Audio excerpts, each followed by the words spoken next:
Ma mère a envoyé, nous avons changé toutes les serrures. Tu n'as plus de maison. On va voir si tu es aussi courageuse maintenant, et a appelé. 2 jours plus tard, leur avocat a envoyé un email, nous avons un problème. Appelez immédiatement. Je m'appelle Eliana Brox et j'ai 25 ans.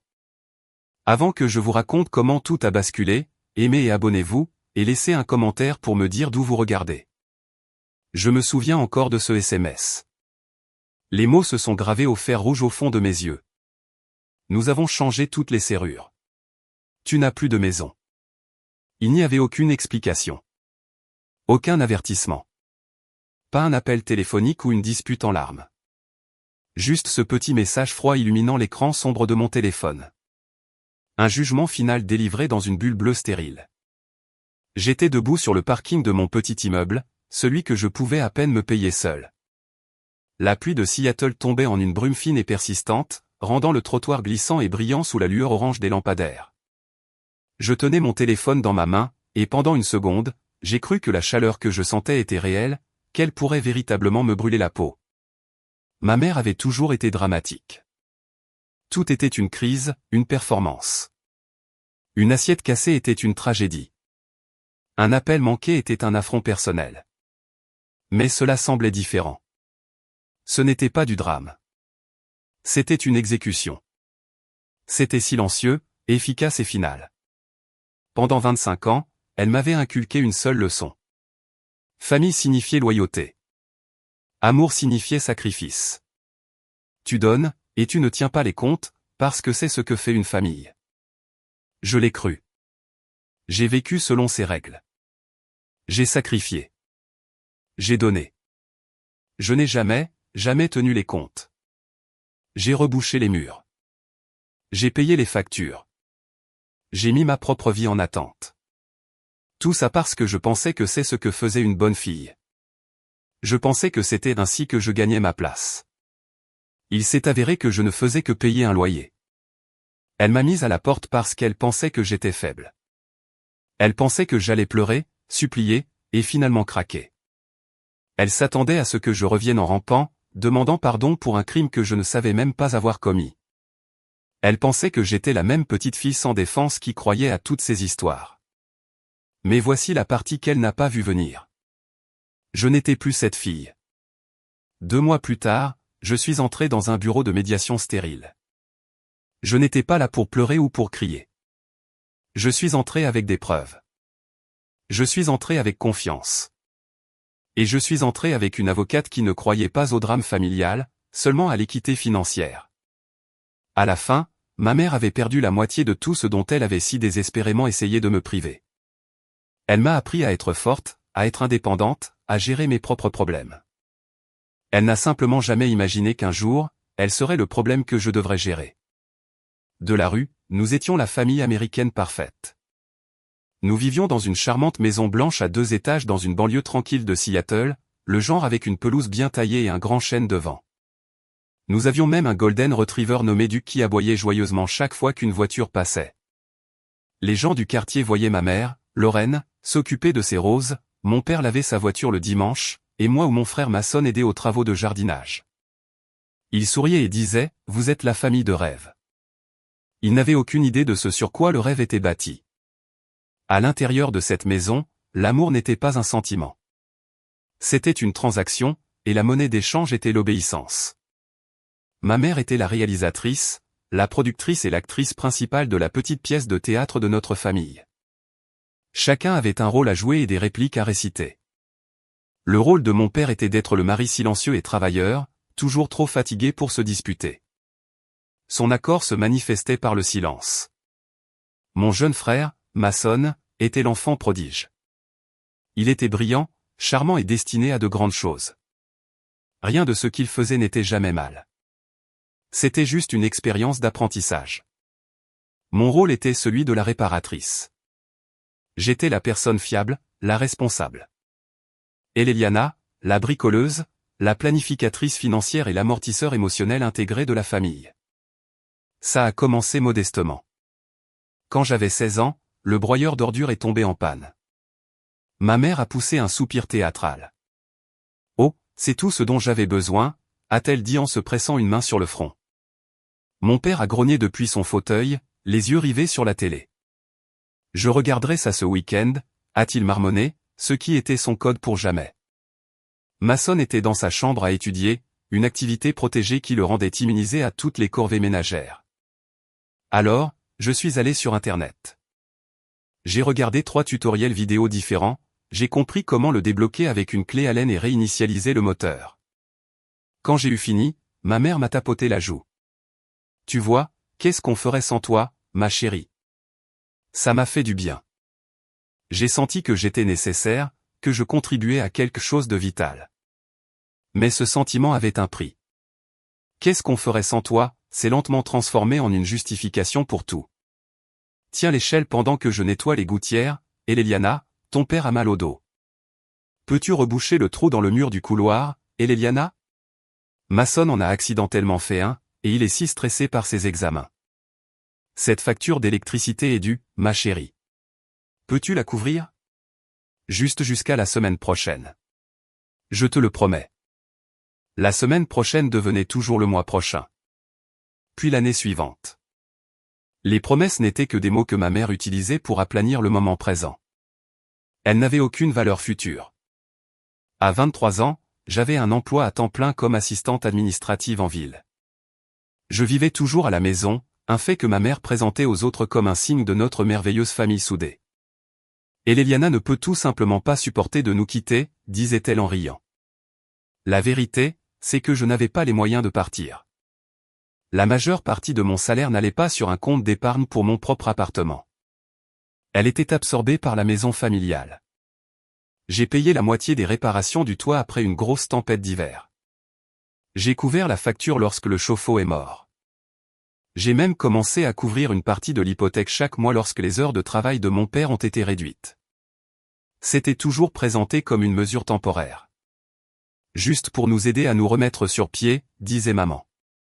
Mais nous ne semblions jamais nous remettre sur pied. Nous trébuchions perpétuellement, et j'étais la béquille qui soutenait tout le monde. La plus grosse dépense était Mason. Quand il a été admis à l'université de Washington, mes parents étaient aux anges.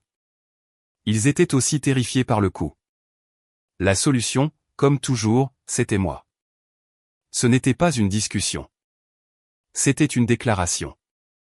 Lors d'un dîner de famille, ma mère a exposé le plan. Je contribuerai une part importante de mes revenus aux frais de scolarité et de subsistance de Mason. C'est un investissement dans son avenir, a-t-elle dit en me souriant de l'autre côté de la table. Et c'est un investissement dans l'avenir de cette famille. Mason fixait son assiette, une légère rougeur sur les joues. Il n'osait pas croiser mon regard. Mon père a juste hoché lentement la tête. C'est la bonne chose à faire, et Léliana. Pendant 2 ans, je l'ai fait. J'ai fait des heures supplémentaires. J'ai préparé mes propres déjeuners chaque jour. J'ai dit non à des amis qui voulaient sortir. Ma vie s'est rétrécie au travail, à la maison et au cycle sans fin des factures. Je courais sur un tapis roulant, convaincu que j'aidais toute la famille à avancer. L'idée que mes contributions devraient être officiellement reconnues m'est venue lentement. Cela semblait égoïste au début, une violation du code familial. Mais j'avais investi des dizaines de milliers de dollars dans cette propriété. C'était plus que de l'aide ponctuelle. J'étais une partie prenante financière majeure. J'ai trouvé ma mère dans la cuisine un samedi matin. J'avais répété ce que j'allais dire, en essayant de le faire paraître décontracté et raisonnable. Maman, commençai-je, les mains moites. Comme j'aide avec l'hypothèque et toutes les grosses réparations depuis un moment maintenant, je pensais que ce serait peut-être logique d'ajouter mon nom à l'acte de propriété, juste à des fins légales, tu sais. Elle essuyait le comptoir et elle ne s'est pas arrêtée. Elle ne m'a même pas regardé. Elle a juste continué à essuyer en cercle lent et délibéré. Finalement, elle s'est arrêtée et m'a adressé ce sourire de pitié bien rodé. C'était un sourire qui me faisait sentir comme une enfant naïve demandant quelque chose de totalement ridicule. « Oh, ma chérie, dit-elle, sa voix dégoulinant de condescendance. C'est si gentil, mais ce n'est pas comme ça que la famille fonctionne. On ne met pas son nom sur la famille. » Je suis restée là, confuse. Je ne comprends pas. Ça protégerait juste mon investissement. Ce n'est pas un investissement, et Léliana. C'est ta contribution. C'est ce que tu fais pour ta famille parce que tu les aimes, dit-elle, son ton se durcissant juste assez pour me faire savoir que la conversation était terminée. Nous ne tenons pas les comptes. Je suis parti avec un œuf froid dans l'estomac. Elle avait raison. Nous ne tenions pas les comptes, car si nous le faisions, ils seraient désespérément endettés envers moi. C'était la première fois que je réalisais que leur définition de la famille était une rue à sens unique, et que c'était moi qui payais pour le pavage. Il s'est avéré que quand elle a dit « on ne met pas son nom sur la famille », elle le pensait littéralement. Mon nom ne serait jamais sur quoi que ce soit d'important. La fondation de mon monde ne s'est pas effondrée dans un tremblement de terre. Elle a été érodée par des chuchotements jusqu'à ce qu'un jour, elle cède. Ça a commencé par de petites choses. Ma mère raccrochait rapidement le téléphone quand j'entrais dans une pièce. Mon père et ma sœur arrêtaient de parler, leur conversation suspendue dans l'air comme de la fumée. Ils avaient des réunions auxquelles je n'étais pas invité, dans la maison que je payais. Un froid était entré dans la maison et ça n'avait rien à voir avec le temps de Seattle. Je me sentais comme une invitée, une étrangère polie dont la présence était tolérée mais pas entièrement bienvenue. Le point de rupture est survenu un mardi soir d'octobre. Je travaillais tard, essayant de rattraper un projet que mon patron m'avait refilé à la dernière minute. Il était près de 22 heures quand je suis arrivé dans l'allée. La maison était principalement sombre, à l'exception de la lueur chaude de la lumière au-dessus de l'évier de la cuisine. J'étais épuisé. Tout ce que je voulais, c'était un verre d'eau et mon lit. Je suis entré par la porte de côté, celle qui menait à la buanderie à côté de la cuisine. J'étais silencieuse, essayant de ne réveiller personne. Mais en posant mon sac, j'ai entendu des voix de l'autre côté de la porte. La voix de ma mère, basse et conspiratrice. Elle pense que toute son aide signifie quelque chose, disait-elle. Les mots étaient tranchants, enrobés d'une couche de mépris que je ne lui avais jamais entendu adresser à moi auparavant. Elle n'a aucune idée de la valeur de cette maison maintenant. Quand nous vendrons, ce sont nos noms sur les papiers. C'est tout ce qui compte. Ma poitrine est devenue glaciale. J'ai eu l'impression d'être plongé dans de l'eau glacée. Vendre la maison. Les mots résonnaient dans ma tête. La maison dans laquelle j'avais investi ma jeunesse, mon énergie et chaque dollar de libre que j'avais depuis des années. La maison qui était censée être l'encre de notre famille. Le petit rire grave de mon père a suivi. Un son qui m'a brisé le cœur plus que les mots de ma mère. C'était le son de la trahison. Elle est naïve, Lorraine, a-t-il dit, sa voix épaisse d'une sorte d'amusement lasse. Elle l'a toujours été, elle pense avec son cœur. Puis j'ai entendu la voix de ma sonne. Plus calme que la leur, mais tout aussi accablante. Elle va devenir folle si elle l'apprend. Il n'y avait aucune inquiétude dans son ton, juste une simple constatation. Il ne s'inquiétait pas pour moi. Il s'inquiétait du drame que je pourrais causer. Ma mère a ri. C'était un son court et sec, totalement dépourvu de chaleur. Alors qu'elle le devienne, a-t-elle dit avec un geste dédaigneux que je pouvais parfaitement imaginer. C'est une survivante. Elle s'en sortira. Et c'était tout. C'était le moment où tout est devenu clair. Je n'étais plus de la famille. J'étais un inventaire. J'étais un actif qui avait été utilisé et maintenant il se préparait à le liquider. Mes contributions n'étaient pas des actes d'amour pour eux. C'étaient juste des injections de liquidité pratique qui leur facilitaient la vie. Ma naïveté n'était pas quelque chose à chérir. C'était quelque chose à exploiter. Je suis resté là, dans la buanderie sombre, la main sur la poignée de porte, et je n'ai pas bougé. Je n'ai pas respiré. J'ai écouté le bourdonnement du réfrigérateur et le léger tintement d'un verre posé sur le comptoir. Ils étaient là, ma famille. Discutant nonchalamment de la démolition de ma vie comme s'ils parlaient de la météo. J'ai reculé silencieusement de la porte. Je ne les ai pas confrontés. À quoi bon? La vérité était déjà sortie. Crier et pleurer ne changerait rien. Cela donnerait simplement à ma mère le drame dont elle se nourrissait. Cela ferait de moi la fille hystérique, l'émotive qui réagissait de manière excessive. Ils nieraient tout, me manipuleraient et me diraient que j'avais mal compris. Non, je ne leur donnerai pas cette satisfaction. Je suis monté dans ma chambre, celle que j'avais peinte moi-même avec le plancher qui grinçait et que j'avais promis de réparer. Je me suis déplacé avec un détachement étrange et calme. Le choc avait gelé mon chagrin, laissant derrière lui un objectif dur et clair. J'ai sorti la vieille valise du fond de mon placard et j'ai commencé à faire mes bagages. J'ai pris mes vêtements, mes livres, mon ordinateur portable. J'ai pris les quelques bijoux que ma grand-mère m'avait laissés. J'ai laissé tout le reste. J'ai laissé les photos sur le mur. J'ai laissé les meubles. J'ai laissé la fille qui avait tant essayé d'être une bonne fille. Avant le lever du soleil, j'étais prête. J'ai descendu ma valise, mais pas silencieux sur la moquette. Je suis entré dans la cuisine. Elle était vide maintenant, propre et silencieuse. Elle avait l'air si normale, si paisible. C'était un décor de théâtre parfait, et les acteurs dormaient tous. J'ai enlevé la clé de la maison de mon porte-clés. Elle était lourde dans ma main, comme un éclat d'obus. Je l'ai posée sur le comptoir en granit, en plein centre où personne ne pouvait la manquer. À côté, j'ai laissé un simple mot écrit sur un bout de papier de mon portefeuille. Il ne contenait que 5 mots. Vous avez raison. Je m'en sortirai. Puis je suis sorti par la porte d'entrée et je n'ai pas regardé en arrière. La première semaine fut un flou. Je suis resté sur le canapé d'une amie, lui disant que j'avais juste besoin d'un peu d'espace avec ma famille.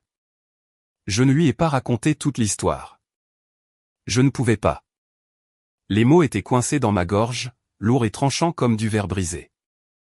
Je passais mes journées au travail, fonctionnant en pilote automatique, et mes nuits à fixer le plafond, la conversation que j'avais surprise tournant en boucle dans mon esprit. Malgré tout, une petite partie stupide de moi attendait un appel, des excuses, un message affolé de ma mère demandant où j'étais. Mais mon téléphone est resté silencieux. Le silence était son propre message.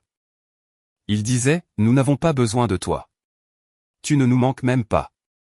Après une semaine à dormir dans le salon de quelqu'un d'autre, je savais que je devais y retourner. Pas pour rester, pas pour me disputer, mais pour récupérer le reste de mes affaires. Il y avait des objets pratiques dont j'avais besoin, comme mon certificat de naissance et ma carte de sécurité sociale dans le classeur du bureau de mon père. Et il y avait des choses sentimentales comme la boîte de vieilles photos de ma grand-mère que je gardais dans mon placard. Je ne pouvais pas les laisser derrière. J'ai décidé d'y aller un samedi après-midi. Je me suis dit qu'il serait sorti faire des courses. Je voulais juste entrer et sortir sans confrontation. J'ai conduit ma voiture dans la rue familière, mon estomac se tordant en un nœud serré et douloureux. La maison avait exactement la même apparence. La pelouse était tondue. Les fenêtres étaient propres, une image parfaite de paix domestique. J'ai monté les marches du Porsche, ma vieille clé de maison semblant étrange et étrangère dans ma main. J'ai pris une profonde inspiration et je l'ai glissée dans la serrure de la porte d'entrée. Elle ne tournait pas. Je l'ai secouée, pensant qu'elle était juste coincée. Je l'ai retirée et remise. Rien. C'était comme pousser une clé dans un morceau de métal solide. Mon cœur a commencé à battre contre mes côtes. J'ai essayé la porte arrière, celle menant à la cuisine. Même résultat. La clé entrait, mais la serrure ne bougeait pas. Ils avaient changé les serrures. La réalité de la situation s'est abattue sur moi, lourde et suffocante. Ce n'était pas juste un malentendu. C'était une action délibérée et calculée. Ils avaient activement travaillé pour m'interdire l'accès à la maison où j'avais grandi, la maison que j'avais aidé à payer. La lumière du Porsche que j'avais réparé l'année dernière, remplaçant moi-même le câblage effiloché, vacillait faiblement au-dessus de ma tête. Un sentiment d'ironie maladif m'a envahi. J'ai levé la main et frappé à la porte, le son résonnant creux. « Bonjour », ai-je appelé. « Maman, papa, c'est moi. » Silence. J'ai frappé à nouveau, plus fort cette fois.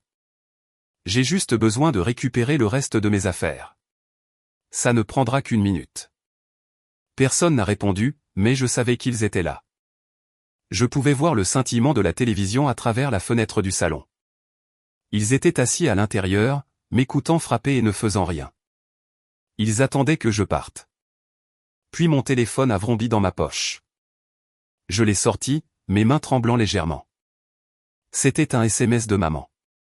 Mon souffle s'est coupé. Pendant une seconde folle et stupide, j'ai pensé que ce pourrait être des excuses. Je l'ai ouvert. Les mots ont illuminé l'écran. Durs et brutaux. Nous avons changé toutes les serrures. tu n'as plus de maison. On va voir si tu es aussi indépendante maintenant. Et à la fin de la phrase, elle avait ajouté un emoji qui rit aux larmes. Un petit visage jaune pleurant de rire. Je l'ai juste fixé. Le SMS, l'emoji, la cruauté désinvolte et vicieuse de tout ça. Il ne suffisait pas de me mettre à la porte. Elle devait aussi se moquer de moi. Elle devait transformer ma douleur en une blague. Pendant un long moment, je n'ai pas bougé. Je n'ai pas pleuré. La pluie a recommencé à tomber. Une bruine douce qui a trempé ma veste, mais je l'ai à peine sentie. Toute la blessure, tout le chagrin, tout le choc que j'avais réprimé la semaine dernière semblait s'évaporer, consumé par le feu froid de ce message. Quelque chose en moi s'est apaisé. Ce n'était pas de la colère, pas du genre brûlant et hurlant. Et ce n'était pas de la tristesse. C'était quelque chose de plus dur, de plus clair. C'était de la détermination. Elle voulait voir à quel point j'étais vraiment indépendante. Elle pensait qu'elle me portait un coup final, une punition qui me laisserait briser sur son paillasson. Elle n'avait aucune idée de ce qu'elle venait de faire. Elle ne m'avait pas brisé. Elle m'avait libéré. Elle avait coupé le dernier fil effiloché d'obligations qui me liait à eux. J'ai baissé mon téléphone, j'ai jeté un dernier regard à la porte verrouillée de la maison qui n'était plus la mienne, et je me suis retourné. En retournant à ma voiture sous la pluie, je me suis murmuré un seul mot. Une promesse et un plan. D'accord. Cette nuit-là, assise par terre dans l'appartement de mon ami avec mon ordinateur portable en équilibre sur mes genoux, le mot « d'accord » est devenu ma mission. Ce n'était plus un son de défaite. C'était le coup de pistolet de départ d'une course dont il ne savait même pas que je participais. La cruauté de ma mère m'avait fait un cadeau inattendu, la clarté. Il n'y avait plus d'émotions familiales compliquées à gérer, plus de culpabilité ni d'obligation. Il n'y avait qu'une transaction qui avait mal tourné, et j'allais corriger le bilan. Pendant des années, j'avais été celle qui gérait les finances de la famille. C'était un autre de mes boulots de réparatrice. Ma mère détestait la paperasse, et mon père prétendait ne pas être bon avec les chiffres. Donc, chaque mois, c'était moi qui m'asseyais à la table de la cuisine, organisais les factures, gérais les services bancaires en ligne et m'assurais que rien ne soit en retard. Ils pensaient que c'était juste une autre corvée qu'ils avaient réussi à déléguer. Ils n'ont jamais réalisé qu'ils me donnaient toutes les preuves dont j'aurais jamais besoin. J'ai ouvert mon ordinateur portable cette nuit-là et j'ai commencé à fouiller. J'ai parcouru des années de mon propre historique bancaire en ligne, mes relevés de cartes de crédit, mes archives de mai. C'était un processus douloureux et méticuleux. Chaque transaction était un souvenir, un rappel d'un sacrifice. Il y avait l'email que j'avais envoyé à l'entreprise de toiture avec pour objet, confirmation de paiement final. À l'intérieur se trouvait le reçu de 12 400 $ payé directement depuis mon compte d'épargne. Je me souvenais avoir mangé des nouilles instantanées pendant des mois pour reconstituer cette épargne. J'ai trouvé la série de virements bancaires à un spécialiste de la réparation des fondations. Le total était de 8 900 $. Je me souvenais de la panique lorsque nous avions trouvé une fissure dans le mur du sous-sol et de la manière condescendante dont l'entrepreneur parlait à ma mère. C'est moi qui avais traité avec lui, qui avait négocié le prix et qui avait finalement payé la facture. Puis vinrent les contributions à l'hypothèque. Pendant 3 ans, j'avais viré de l'argent directement sur le compte hypothécaire de mes parents. C'était un montant fixe chaque mois, sans faute. Le total s'élevait à 46 000 $. Chaque virement était libellé, soutien familial, dans la note. La liste était longue. Services publics, impôts fonciers, rénovation. J'avais payé pour le nouveau lave-vaisselle économe en eau parce que ma mère voulait passer au verre. J'avais payé pour faire tailler professionnellement le chêne géant dans le jardin de devant pour qu'une lourde branche ne tombe pas sur la maison. J'avais payé pour les matériaux pour repeindre tout l'extérieur un été. Et j'avais fait la plupart de la peinture moi-même. Tout était traçable. Chaque reçu, chaque paiement, chaque confirmation par email était une miette de pain numérique menant à mon compte bancaire. À 4 heures du matin, mes yeux brûlaient à force de fixer l'écran, mais mon esprit était plus vif que jamais. J'avais une feuille de calcul détaillée ouverte, que j'avais intitulée avec un sombre sentiment de satisfaction, le grand livre de la vérité. J'ai créé 2 colonnes principales. La première était intitulée « Contribution par Eurobrox ». En dessous, j'ai listé chaque paiement que j'avais effectué pour cette maison, avec les dates, les montants et une courte description.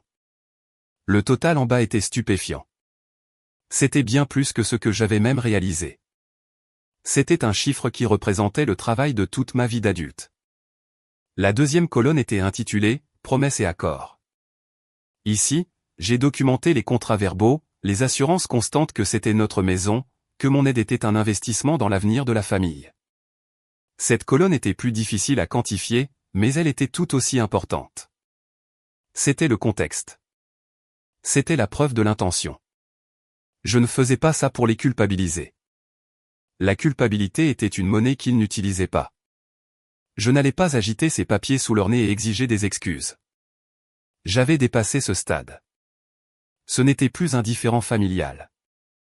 C'était une affaire commerciale et j'avais été floué. Je n'allais pas crier. Je n'allais pas supplier. Je n'allais pas leur donner la satisfaction d'un effondrement émotionnel. J'allais prendre ce qui m'appartenait légalement.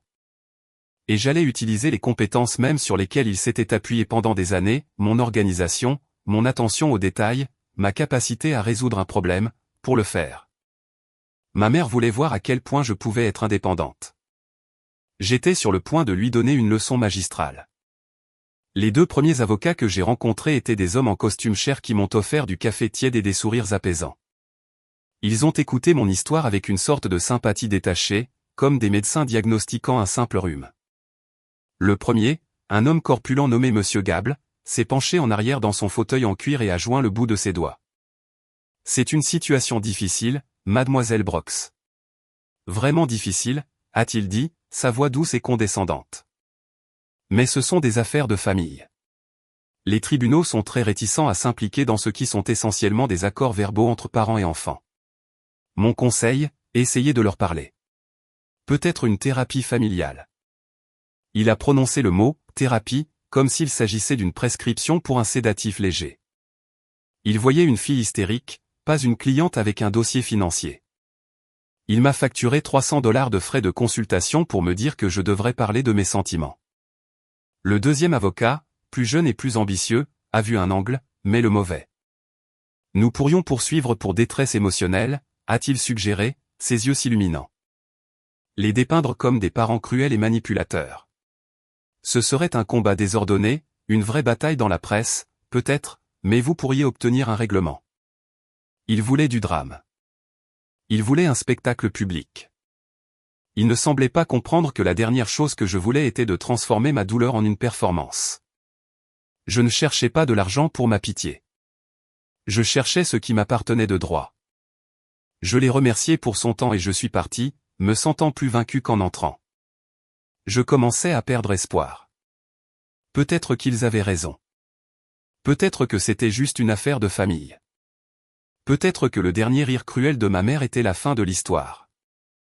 Mais alors, une collègue de travail qui avait traversé une dissolution d'entreprise compliquée m'a donné un nom. Allez voir Sarah Carter. Elle ne perd pas de temps et elle dévore les feuilles de calcul au petit déjeuner. Le bureau de Madame Carter n'avait rien à voir avec les autres. Il se trouvait dans un modeste immeuble du centre-ville avec vue sur le ciel gris de Seattle au lieu du Puget Sound.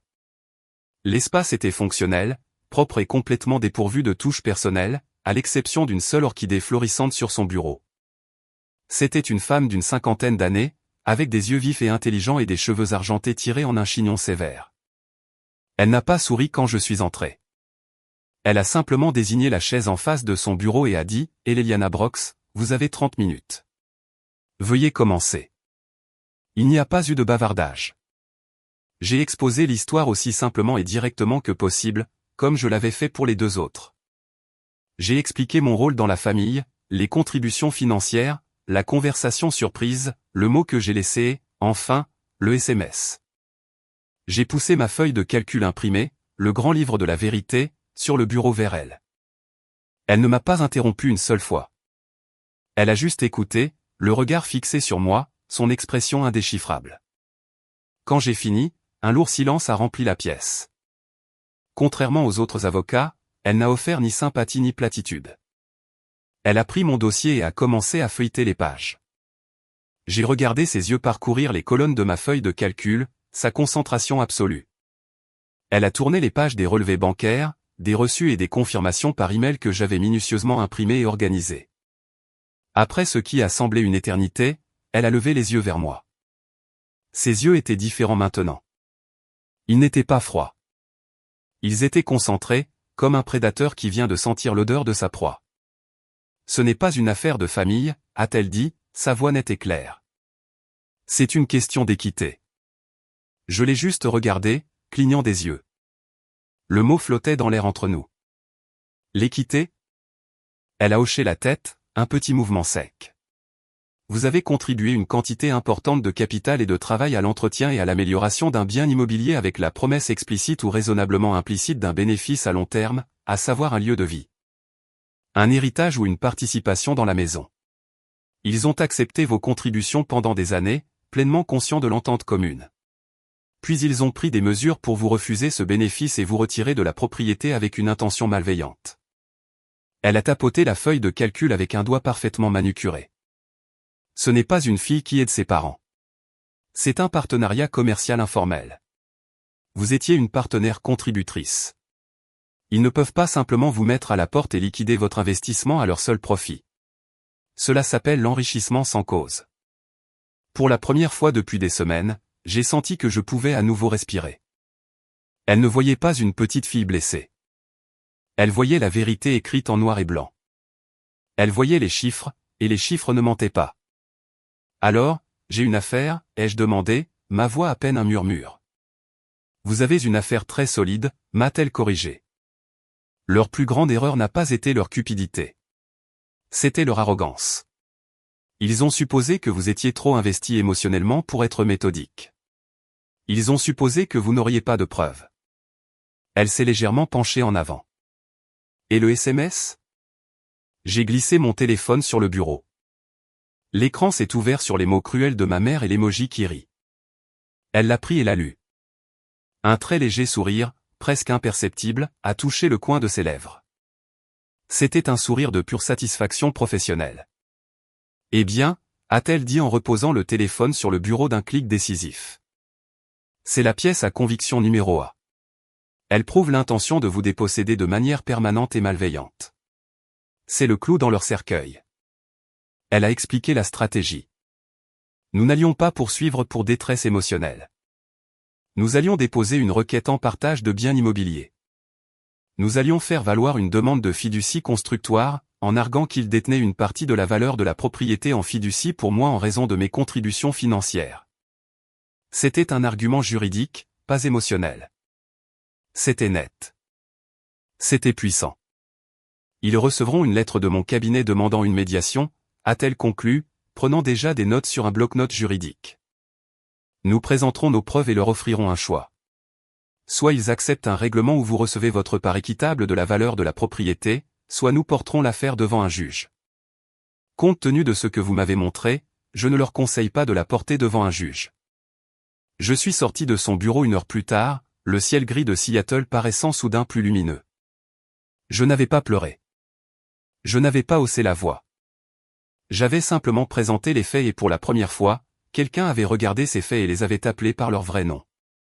Pas un problème de famille, mais une injustice. 3 mois plus tard, j'étais assise dans une salle de conférence stérile et sans fenêtre dans un centre de médiation du centre-ville. L'air était épais d'un silence tendu et artificiel, rompu seulement par le doux bourdonnement du système de ventilation. La pièce était beige. La table était beige. Et l'eau tiède dans les gobelets en plastique était probablement beige aussi. C'était une pièce conçue pour la résolution de conflits. Un lieu dépouillé de tout caractère pour que seuls les faits bruts puissent exister. J'étais vêtu d'un simple blazer bleu marine et d'un pantalon. Madame Carter m'avait conseillé d'avoir l'air professionnel, calme et sérieuse. Ce n'était pas difficile. Je ressentais un étrange sentiment de calme, comme l'œil d'un cyclone. Toute la tourmente et la douleur avaient agité pendant des mois. Mais dans cette pièce, à ce moment, j'étais parfaitement immobile. J'étais ici pour présenter un dossier, pas pour avoir une dispute familiale. De l'autre côté de la longue table polie étaient assis mes parents et mon frère Mason. Ils avaient l'air déplacés, comme des acteurs qui s'étaient égarés sur le mauvais plateau. Ma mère, Lorraine, portait une robe à fleurs, son visage arrangé dans une expression de préoccupation douloureuse et attristée. C'était son air de martyr, que je connaissais bien. Mon père avait juste l'air fatigué. Ses épaules étaient affaissées, ses yeux fixés sur le grain du bois de la table devant lui. Mason était assis à côté d'eux, jouant avec un stylo, son regard allant partout sauf vers moi. Ils chuchotaient frénétiquement à leur avocat, un homme qui avait l'air décontenancé et non préparé. Le médiateur, un homme calme et neutre d'une soixantaine d'années, était assis en bout de table. Il a expliqué le processus d'un ton sec et monotone. C'était une session non contraignante destinée à trouver une solution et à éviter une bataille judiciaire coûteuse. Quand il a fini, ma mère m'a adressé un sourire larmoyant et suppliant. « Eliana, ma chérie, a-t-elle commencé, sa voix tremblant juste ce qu'il fallait. Tu n'avais pas à faire ça. Nous aurions pu en parler. Nous sommes une famille. » J'ai croisé son regard, et ma voix est sortie calme, stable et claire. Elle ne contenait aucune colère, aucune supplication. Elle ne contenait que des faits. « Vous avez changé les serrures, dis-je. » Son sourire a vacillé. La performance venait de rencontrer une critique qui refusait de jouer le jeu. Mon père s'est raclé la gorge, levant enfin les yeux. C'était juste un malentendu, Ellie, a-t-il marmonné, en utilisant mon surnom d'enfance. C'était une tentative maladroite de me ramener dans le rôle de leur petite fille. Il n'y a pas eu de malentendu, dis-je, les yeux toujours sur ma mère. Le SMS était très clair. L'avocat de mes parents, Monsieur Davison, a essayé de prendre le contrôle. Il a bombé le torse et a dit, « Bon, ne nous laissons pas distraire par des réactions émotionnelles. » Mes clients essayaient simplement d'établir des limites après que leur fille ait brusquement quitté la maison. Madame Carter ne l'a même pas regardé.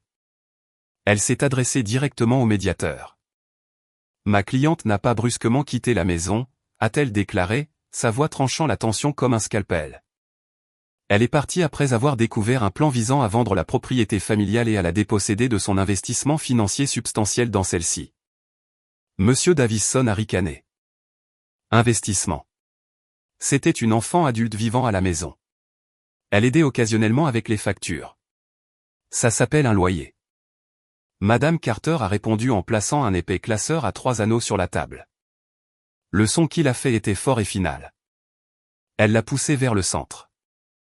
Voici un grand livre détaillé des paiements directs de Mademoiselle Brox pour la propriété, son entretien et ses améliorations au cours des 7 dernières années. Elle a ouvert le classeur. J'attire votre attention sur l'onglet A, les relevés bancaires confirmant des virements directs sur le compte hypothécaire totalisant 46 000 $. Onglet B, reçu et relevé de cartes de crédit pour un nouveau toit, 12 400 $. Onglet C, registre de paiement pour les réparations des fondations, 8 900 $. Onglet D, 2 ans de paiement de frais de scolarité pour Mason Brox, payé directement sur le salaire de ma cliente. Bien que ce ne soit pas une contribution directe à la propriété, cela démontre le schéma selon lequel Mademoiselle Brox servait de principal soutien financier à la famille, libérant ainsi les revenus de ses parents pour l'hypothèque. Le total documenté des contributions directes à la maison elle-même est de 84 712 $. Un silence de mort est tombé sur la pièce. Le visage de mon père était devenu pâle. Mason fixait le classeur comme si c'était un serpent venimeux. L'expression de tristesse de ma mère avait disparu, remplacée par un air pincé et incrédule. Madame Carter n'avait pas fini. Elle a calmement pris une seule feuille de papier de son dossier. « Et puis nous avons ça », a-t-elle dit, sa voix baissant légèrement, attirant toute l'attention sur elle. Un message envoyé par Madame Lorraine Brox à ma cliente à 21h42 le 14 octobre. Elle a regardé directement ma mère. Il est écrit, et je cite, « Nous avons changé toutes les serrures. Tu n'as plus de maison. On va voir si tu es aussi indépendante maintenant. » Il est suivi d'une émoticône indiquant le rire. Elle a posé le papier sur la table. Le petit émoji jaune semblait la regarder depuis la page, une accusation grotesque et souriante. Le médiateur a ajusté ses lunettes et a pris le papier. Il l'a lu, puis a regardé ma mère. Son expression neutre s'était durcie. « Madame Brox », a-t-il dit, sa voix ayant maintenant une nette pointe de désapprobation. Un message comme celui-ci démontre une intention claire et préméditée de retirer de manière permanente une résidente et contributrice financière de la propriété. Aux yeux de la loi, ce n'est pas une simple querelle de famille sur les limites. Ma mère a bafouillé. J'étais en colère. Elle est partie sans un mot. C'était juste un SMS, pour l'amour du ciel. Un SMS, a interjeté Madame Carter en douceur, qui est maintenant la pièce à conviction numéro A dans un dossier judiciaire. Un SMS qui sera très convaincant pour un juge lorsque nous soutiendrons que ma cliente a été victime d'une dépossession malveillante et que ses contributions financières doivent lui être restituées sous la forme d'un privilège équitable sur la propriété. Leur avocat, Monsieur Davison, devenait pâle. Il s'est penché et a chuchoté de manière urgente à mes parents. Je n'ai pas pu entendre ce qu'il a dit, mais j'ai vu la panique dans leurs yeux. Ils étaient entrés ici en s'attendant à avoir affaire à leur fille émotive et hystérique. Ils s'attendaient à des larmes et des accusations, une scène qu'ils pourraient gérer et manipuler. Ils ne s'attendaient pas à un classeur rempli de faits. Ils ne s'attendaient pas à une avocate qui ne parlait qu'en chiffres et en précédents juridiques. Ils étaient venus pour un drame familial, et je leur avais apporté un audit d'entreprise. Monsieur Davison a finalement levé les yeux, le visage sombre. Il s'est raclé la gorge et s'est adressé au médiateur, sa confiance antérieure complètement envolée. M et Madame Brox, a-t-il chuchoté, bien que tout le monde dans la pièce silencieuse puisse l'entendre. Nous avons un problème. La séance de médiation s'est terminée sans accord, mais le vent avait tourné. L'avocat de mes parents avait demandé du temps pour examiner la documentation. C'était une phrase codée pour paniquer et essayer de comprendre à quel point nous sommes dans le pétrin. Dans les semaines qui ont suivi, le cabinet de Madame Carter a reçu une série d'offres de règlement dérisoires. D'abord, ils ont offert de me rendre l'argent que j'avais dépensé pour le toit. Puis ils ont offert de me rembourser le toit et les fondations, mais sans intérêt. Chaque offre était une tentative désespérée de faire disparaître le problème pour le moins d'argent possible. Chaque offre était un aveu silencieux de leur culpabilité. Madame Carter m'a conseillé de toutes les rejeter. Ils testent votre détermination, a-t-elle expliqué au téléphone. Ils croient encore qu'ils peuvent vous user. Nous ne nous laisserons pas user. Nous maintiendrons notre requête initiale, 50% de la valeur marchande actuelle de la maison, reflétant votre rôle de partenaire de facto dans la propriété. L'attente fut la partie la plus difficile. Pendant 6 longues semaines, ma vie était en suspens. J'allais au travail. Je mangeais. Je dormais. Mais mon esprit était toujours sur l'affaire. Il y avait des nuits où le doute s'insinuait. Un murmure froid dans l'obscurité. Et si un juge ne voyait pas les choses comme moi? Et si les avocats avaient raison et que ce n'était qu'une affaire de famille? Et si j'avais fait tout ça pour rien? Mais chaque fois que le doute devenait trop fort, je sortais mon téléphone et je regardais le SMS de ma mère. Je regardais cet emoji qui rit. C'était un rappel cristallin parfait de la raison pour laquelle je faisais cela. Ce n'était pas seulement une question d'argent. C'était une question de vérité.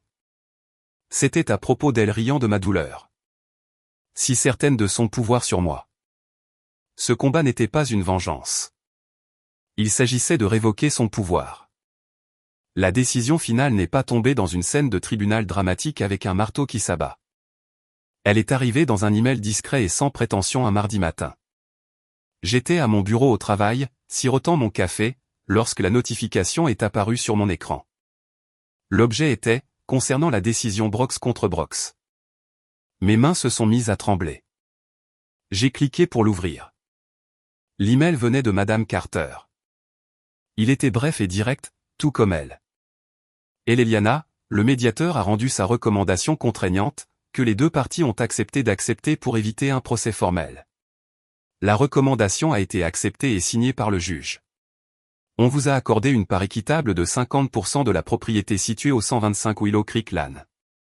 Les défendeurs sont condamnés soit à racheter votre part à la valeur marchande actuelle dans les 90 jours, soit la propriété doit être mise en vente, le produit devant être divisé à parts égales après le règlement de l'hypothèque et de tout privilège. Félicitations, nous avons gagné. Sarah. J'ai lu les mots une fois, puis deux, puis une troisième fois.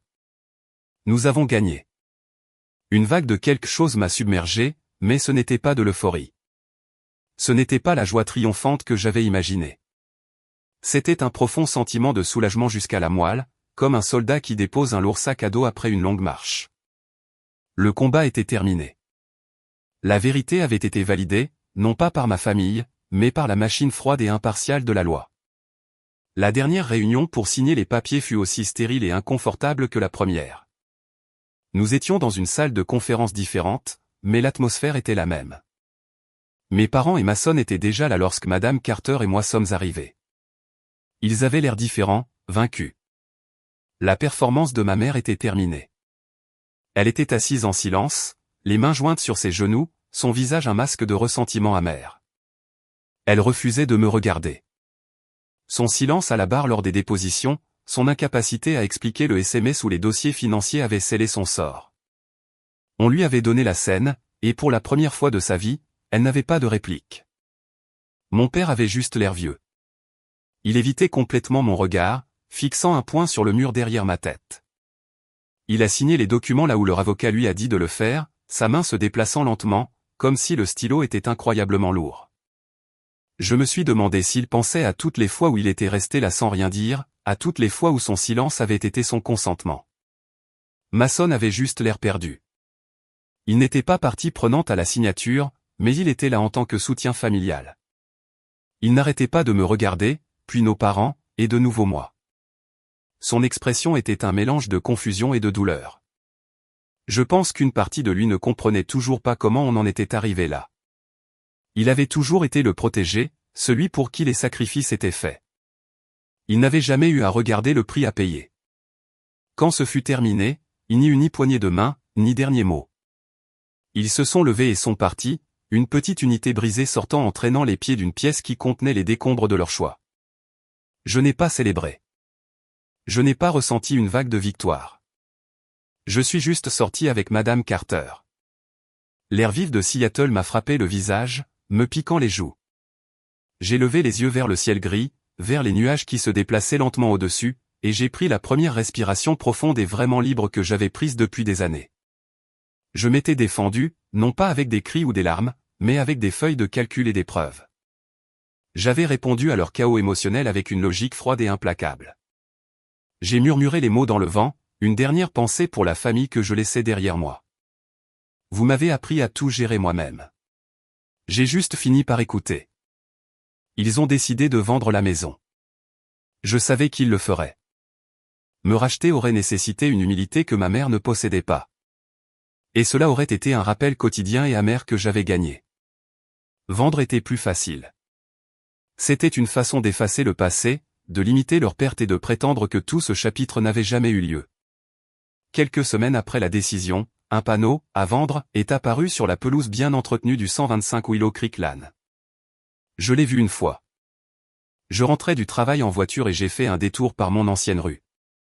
Une étrange compulsion m'y a attiré. La maison paraissait plus petite que dans mes souvenirs, juste un bâtiment fait de bois et de bardeaux. Les rosiers dont ma mère était si fière semblaient se flétrir. Voir ce panneau ne m'a apporté ni tristesse ni nostalgie. Juste un sentiment de clôture tranquille.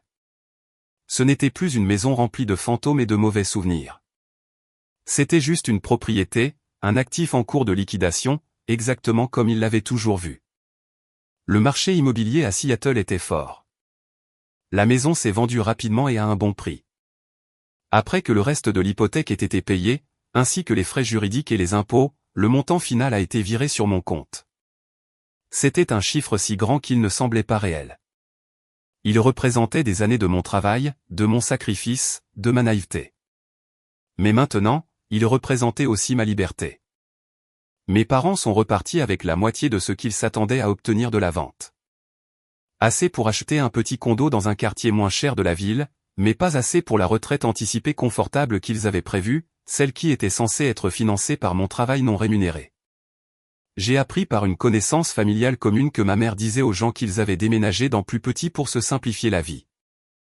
La performance, semblait-il, continuerait toujours. L'autre moitié, ma moitié, a changé ma vie. Je ne suis pas parti en vacances de luxe ni n'ai acheté une voiture de luxe. La première chose que j'ai faite a été de trouver mon propre chez moi. J'ai passé des semaines avec un agent immobilier à regarder des petites maisons de ville, des condos et des appartements. Et puis je l'ai trouvé, une petite maison de ville de 2 chambres avec vue sur le lac Union. Ce n'était pas immense. Ce n'était pas grandiose, mais elle avait un petit balcon d'où l'on pouvait regarder les hydravions décoller. Et le soleil de l'après-midi inondait le salon de lumière. Le jour où j'ai eu les clés fut surréaliste. Je me suis approché de ma propre porte d'entrée, de ma propre maison que j'avais achetée avec mon propre argent. De l'argent pour lequel je m'étais battu. Je suis resté là un long moment, le métal froid des clés lourdes dans ma paume. Elle semblait différente de la clé de la maison de mes parents. Cette clé avait ressemblé à une laisse. Celle-ci ressemblait à des ailes. La première chose que j'ai faite en entrant, j'ai appelé un serrurier. 1 heure plus tard, un homme sympathique en combinaison bleue changeait toutes les serrures. Il n'avait aucune idée de l'importance de son travail. Pour lui, c'était juste un autre boulot, mais pour moi, c'était un rituel sacré. En le regardant démonter expertement l'ancienne serrure et la remplacer par une nouvelle en laiton brillant, j'ai senti la dernière parcelle de peur et d'obligation me quitter. Quand il a eu fini, il m'a tendu un jeu de clés neuves. « Tout est prêt, mademoiselle », a-t-il dit avec un sourire. Je les ai prises et un vrai sourire sincère s'est étendu sur mon visage. J'avais changé les serrures, non pas par peur que mes parents se présentent. Je savais qu'ils ne le feraient pas. Leur fierté ne le leur permettrait pas. Je les ai changées par un besoin profond et profond de paix. Je l'ai fait pour me réapproprier l'acte même qui avait été utilisé pour me blesser. Ma mère avait changé les serrures pour me dire que je ne valais rien, que je n'avais pas de maison. Je les changeais pour me dire que j'étais en sécurité, que j'étais en contrôle, et que cet espace était à moi et à moi seul. Ces clés n'étaient pas seulement pour une porte. Ce n'étaient pas seulement des morceaux de métal. C'étaient les clés de ma liberté, de mon avenir, d'une vie construite selon mes propres termes. Alors que je me tenais dans mon salon vide avec l'odeur de peinture fraîche dans l'air et le soleil entrant par la fenêtre, j'ai enfin compris ce que devait être un foyer. Ce n'était pas un endroit que l'on devait mériter. C'était un endroit où l'on appartenait. Parfois, la justice n'arrive pas avec des feux d'artifice et une foule en liesse. Elle n'arrive pas toujours dans un climax cinématographique dramatique. Parfois, c'est une décision tranquille dans une salle de conférence beige.